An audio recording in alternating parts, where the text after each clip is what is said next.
The 1960s were a strange and colorful decade for animation, a time when studios pushed boundaries, experimented with bizarre concepts, and created cartoons that reflected a very different world.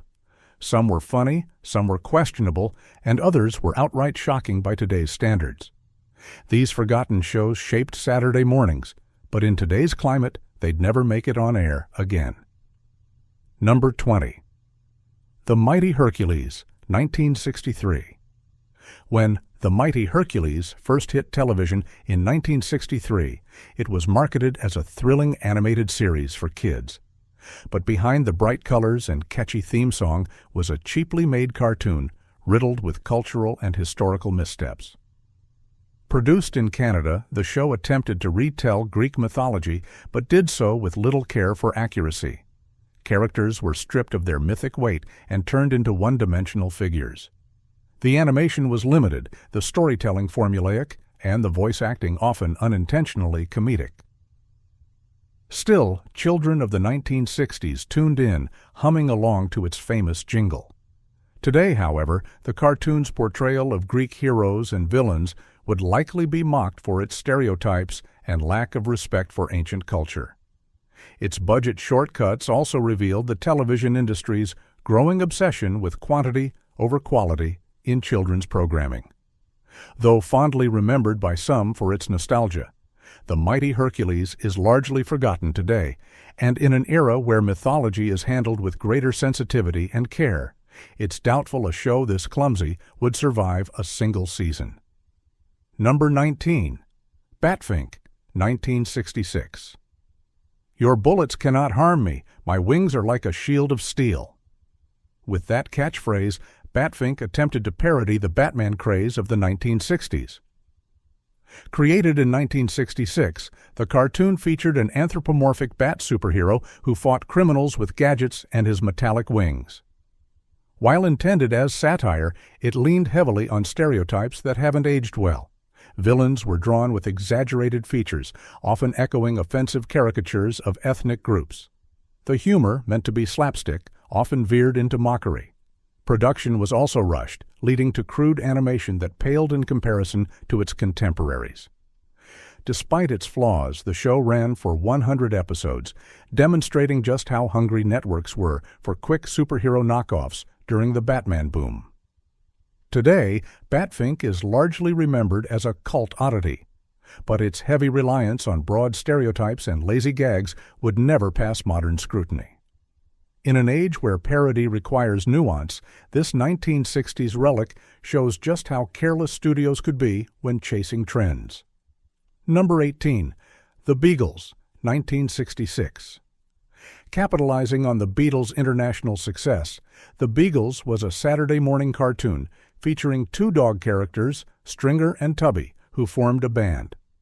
Produced by Total Television, the same studio behind Underdog, the series was a blatant attempt to cash in on Beatlemania. The problem? It lacked originality and borrowed so heavily from the real Beatles that it bordered on parody without permission. The show featured thinly veiled references to British culture, music industry satire, and storylines about fame that often mocked youth culture. But it failed to resonate with audiences, in part because its humor was flat and the characters were uninspired. Adding to its bizarre legacy, most of the master tapes were accidentally destroyed by a production company years later, making it a lost cartoon for decades. In hindsight, The Beagles serves as an example of how television scrambled to profit off music icons without respecting the artistry. Today, a cartoon so transparently tied to a real band without consent would face lawsuits and online outrage.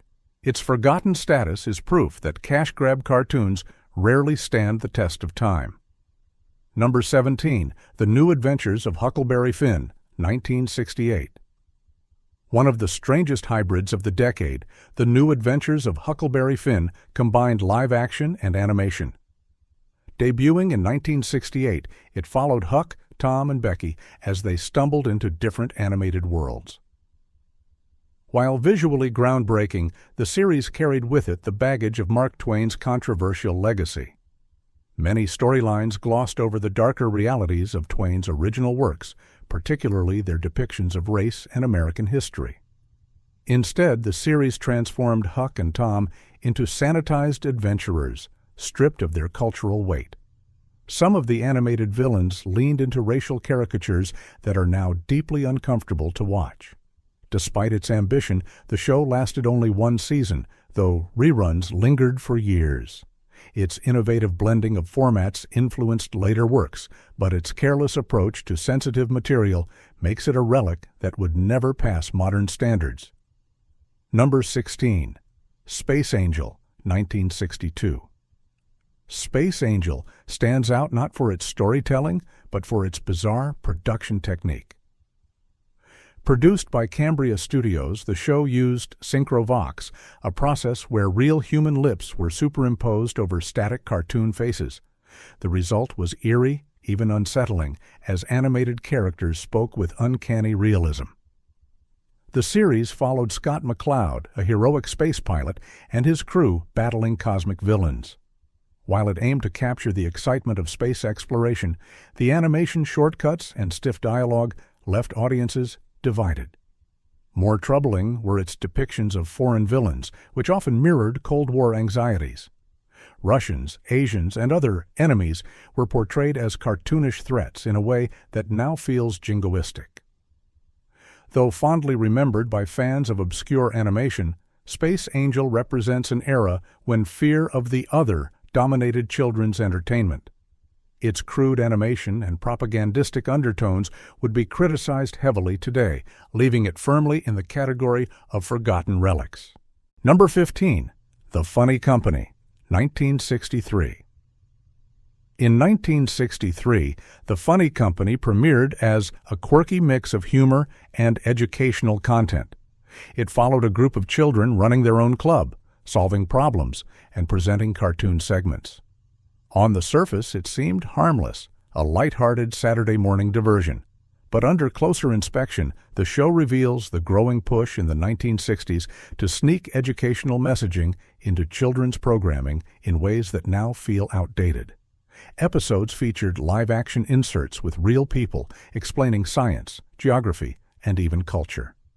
While this might sound progressive, the execution often relied on simplistic generalizations and occasionally leaned on stereotypes when addressing other cultures.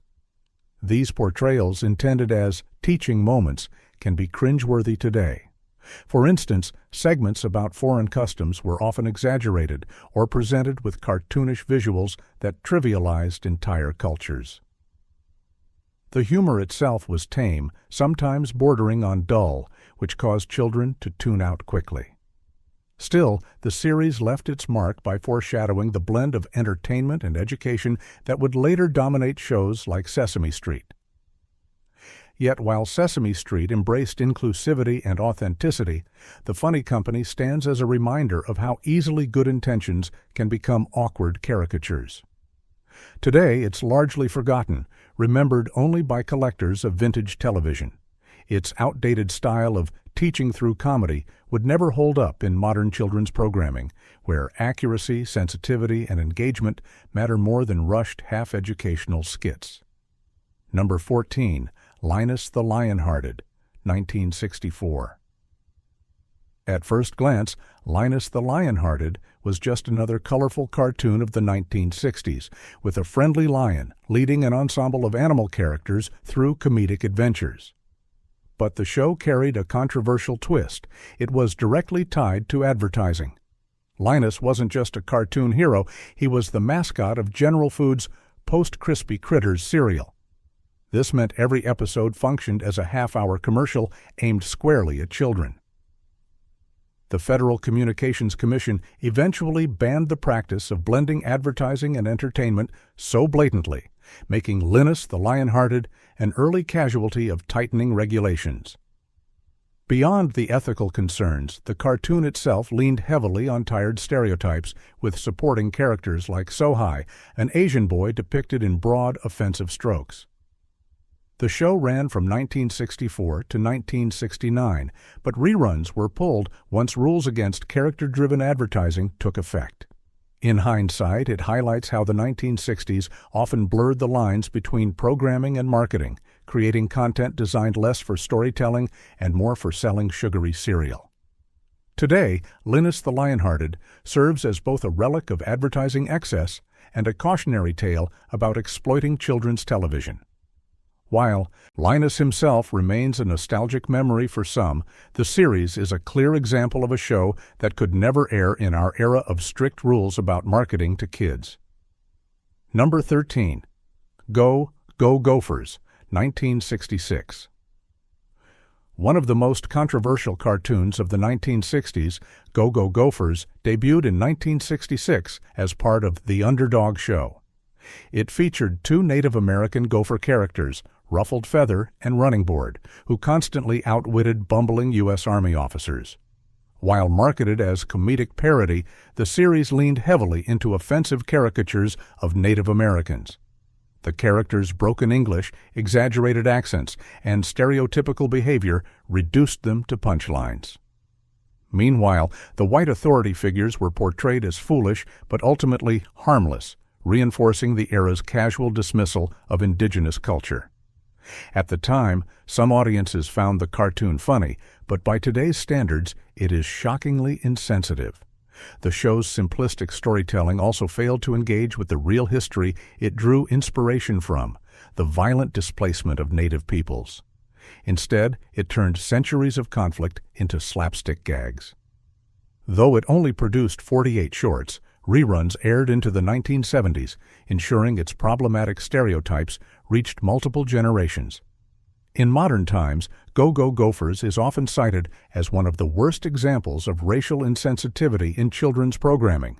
Its very premise would be unacceptable today, both for its portrayal of indigenous characters and its trivialization of serious history. Forgotten by many, it remains an uncomfortable reminder of how mainstream media once treated entire cultures as comedic props. Number 12. The Adventures of Spunky and Tadpole, 1960. Few cartoons illustrate the cheap animation trend of the 1960s better than The Adventures of Spunky and Tadpole. Debuting in 1960, it followed a boy named Spunky and his talking bear companion, Tadpole, on oddball adventures. Each story was broken into short, serialized segments, often ending on cliffhangers to keep kids tuning in. The animation was astonishingly limited, characters barely moved, backgrounds were static, and dialogue carried most of the weight. But beyond its technical shortcomings, the show's plots frequently relied on outdated tropes. Villains were often depicted with exaggerated foreign traits, echoing Cold War anxieties and xenophobic undertones. Despite these flaws, Spunky and Tadpole maintained a cult following, largely because children enjoyed its serialized storytelling.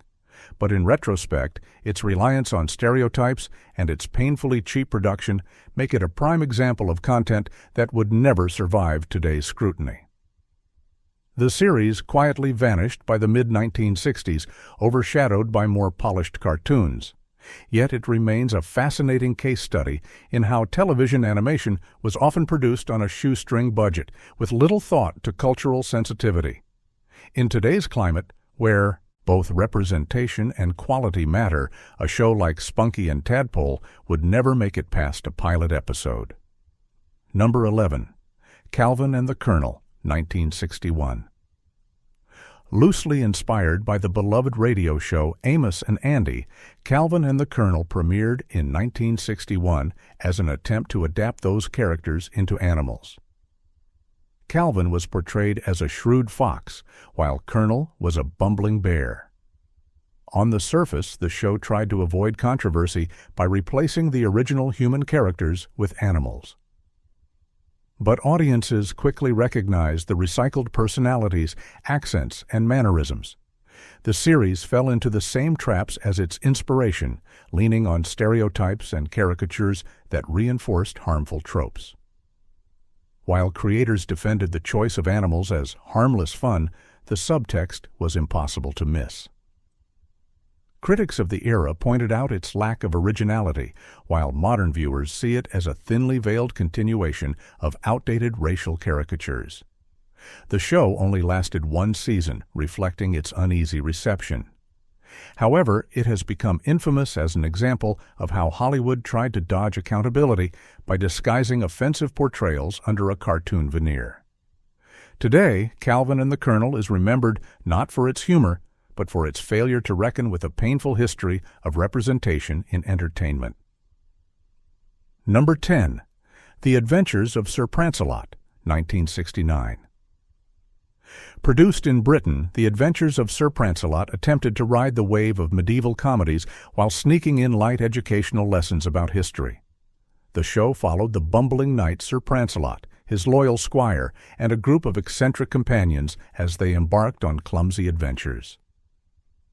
At first glance, it was harmless fun, silly voices, slapstick humor, and medieval gags. But underneath its comedic exterior, the show frequently relied on lazy stereotypes about medieval society, women, and foreign cultures. Female characters were written as nagging or inept, serving mostly as comic relief rather than contributing meaningfully to the story. Meanwhile, the foreign knights and adversaries were exaggerated parodies, reinforcing clichés about European cultures. Though relatively popular in Britain during its short run, the series was quickly forgotten internationally. Today, its crude humor and outdated representations make it an uncomfortable watch. In a world where children's shows are expected to uplift and empower, The Adventures of Sir Prancelot feels like an antiquated joke that would never make it past modern editorial boards. Number 9. Deputy Dog, 1960. Southern charm and slow-paced comedy defined Deputy Dog, a Terrytoons production that debuted in 1960. The series followed a lazy but well-meaning deputy sheriff, his animal friends, and their small-town antics. Kids adored its goofy tone, but the cartoon was drenched in stereotypes that are far less acceptable today. The exaggerated Southern accents were played for comedy, often painting rural Southerners as ignorant or bumbling. At times, Native American characters appeared in broad, caricatured roles, a common trope of the era. The humor leaned heavily on mocking rather than celebrating regional culture. Adding to the controversy, some episodes treated law enforcement with casual flippancy, portraying the deputy as more concerned with fishing and napping than justice. While harmless on the surface, it reflected and reinforced dismissive attitudes toward certain communities. Although it had a decent run and continued in syndication, Deputy Dog gradually slipped into obscurity. Today, it survives mostly in fragments online, where viewers recognize both its nostalgic charm and its outdated humor. A modern reboot would almost certainly be reworked to avoid the very stereotypes that once defined it. Number 8. The Mighty Heroes, 1966.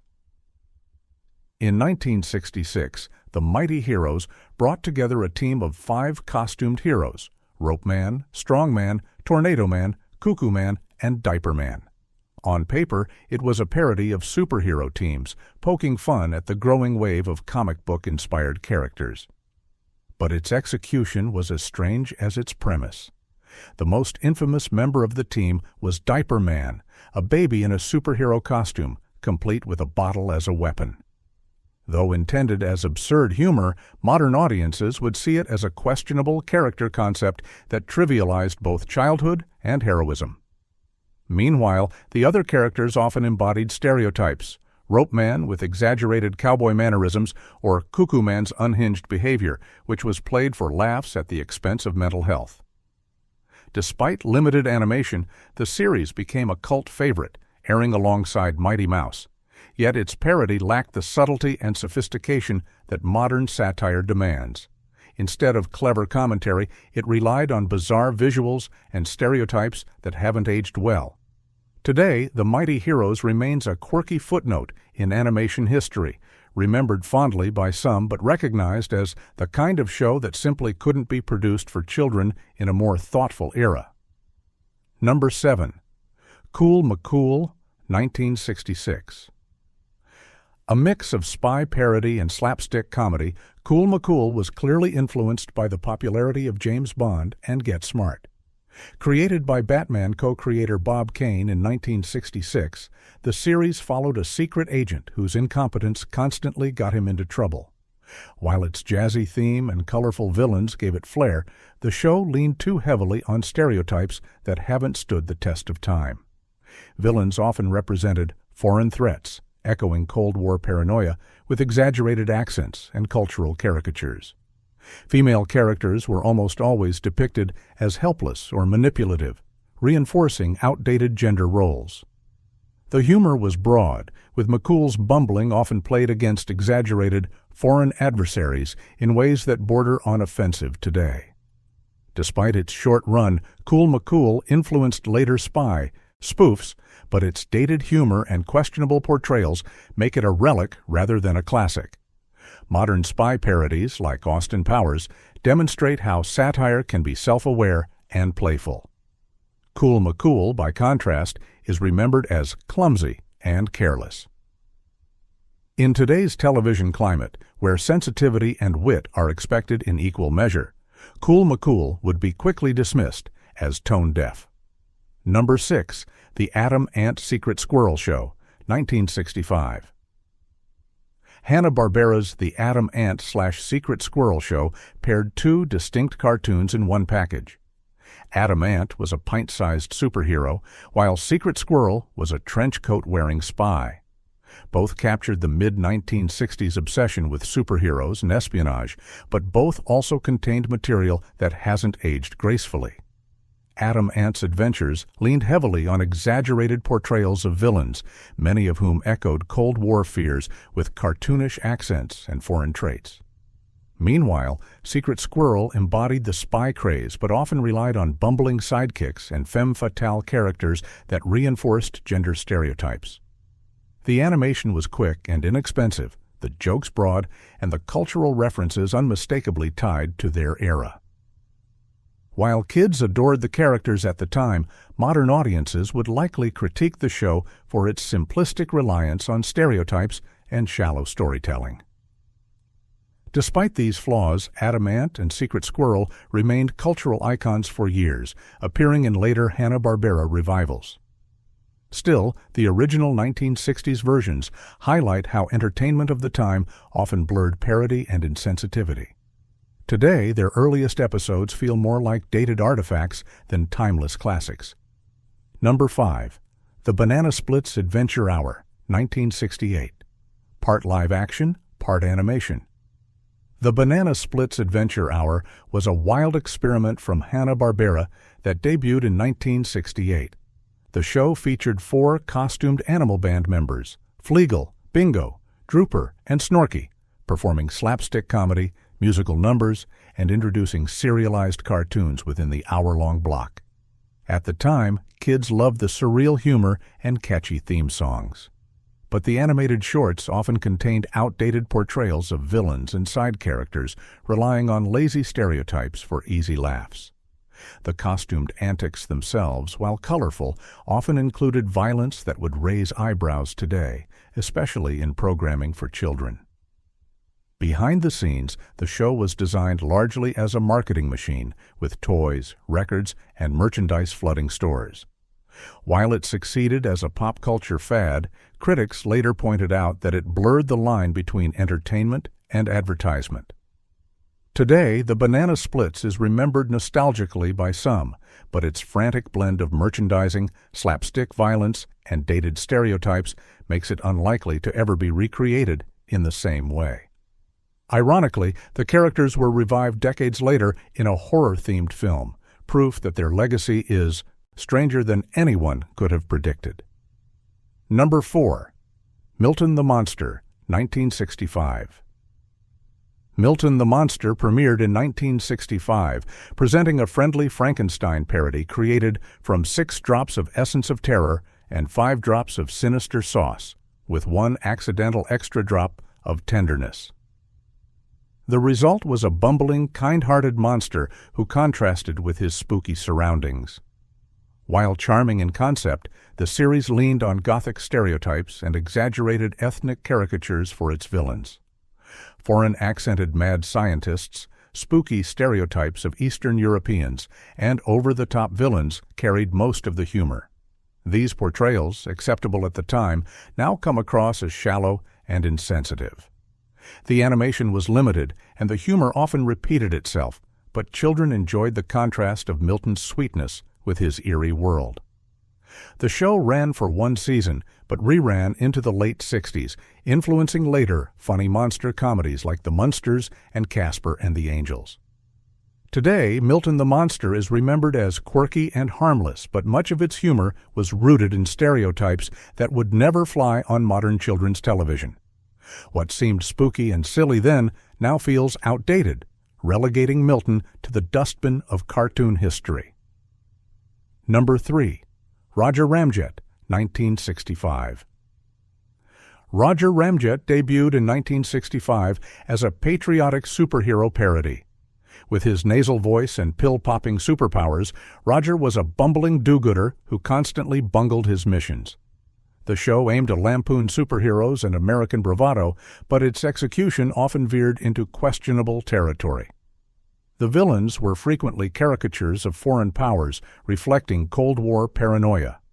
These bad guys were given stereotypical accents and exaggerated behaviors, turning geopolitical tensions into children's comedy. Meanwhile, Roger himself was portrayed as overzealous and clueless, which some audiences found hilarious but others saw as mocking American ideals. Adding to the controversy was the concept of proton energy pills that Roger popped for strength. While intended as a gag, the joke of using pills for power feels strikingly inappropriate by modern standards. Despite its flaws, the show maintained a cult following thanks to its witty narration and fast-paced storytelling. But looking back, Roger Ramjet embodies a kind of patriotic satire that is far too blunt for today's sensitive media climate. It survives as a relic, one remembered fondly but unlikely to air again without major revision. Number 2. The Impossibles, 1966. Part of Frankenstein Jr. and The Impossibles, this Hanna-Barbera creation followed a rock band that doubled as superheroes. The trio, Coilman, Fluidman, and Multi-Man, used their bizarre powers to fight evil while performing on stage. It was a flashy concept aimed at cashing in on both the superhero boom and music craze of the 1960s. The problem? The show often portrayed its villains as foreign caricatures with exaggerated accents and stereotypical costumes. The humor was simplistic, often turning entire cultures into little more than punchlines. Meanwhile, the superhero antics themselves relied on slapstick violence that would never make it past modern broadcast standards. Though only a single season long, The Impossibles left a mark on fans of obscure Hanna-Barbera content. Its blend of rock music and superheroes was novel, but it has aged poorly. Today, the reliance on cultural stereotypes and the shallow depiction of foreign threats would be deemed unacceptable in children's programming. While some fans remember it fondly as campy fun, The Impossibles is a reminder of how easily cartoons of the 1960s leaned on lazy humor that no network would dare approve today. Number 1. Tennessee Tuxedo and His Tales, 1963. At the top of our list is Tennessee Tuxedo and His Tales, a 1963 series featuring Tennessee, a penguin, and his walrus sidekick, Chumley. Voiced by Don Adams, Tennessee was a fast-talking schemer always trying to get ahead, only to land in trouble. The show attempted to mix comedy with education, but the lessons were often clumsy. Each episode ended with Tennessee learning from Professor Whoopi, whose 3D blackboard explained science or history. While well-intentioned, the educational segments were oversimplified, sometimes inaccurate, and delivered with humor that often relied on dated stereotypes. Characters like Chumley were portrayed as dim-witted for laughs, reinforcing harmful tropes about intelligence. Other recurring figures leaned on ethnic caricatures, making the humor uncomfortably outdated. Despite these issues, the show had a long shelf life in reruns, embedding itself into the childhoods of many. Today, however, Tennessee Tuxedo and His Tales would never pass as educational programming. Its blend of crude humor, stereotypes, and shallow lessons makes it a relic of its time. What once passed as both entertaining and informative now feels like an example of how misguided 1960s animation could be. The 1960s were a wild era for cartoons, bold, experimental, and often careless by today's standards. These forgotten shows remind us of how far animation has come, both in quality and cultural awareness. If you enjoyed this trip back in time, be sure to like, subscribe, and share.